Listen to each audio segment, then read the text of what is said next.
ay Pilipino.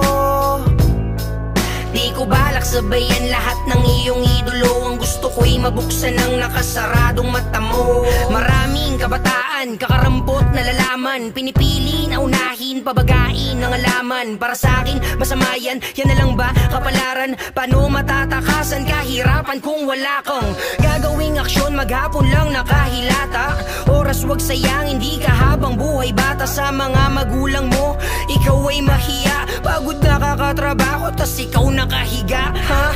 Hoy batugan, magbanat ka ng buto, mag-aral ka ng mabuti, magbuklat ka ng libro. Suklian mo paghihirap ng magulang mo sa'yo, hindi puro droga at bisyo ang inaatupag mo. Kung may mga barkada kang alam mong masasama, payong kaibigan lang, wag kang magsasasama. Baka sa bandang huli, ikaw pa'y makagawa ng ikakapahamak mo't iyong ikakasama.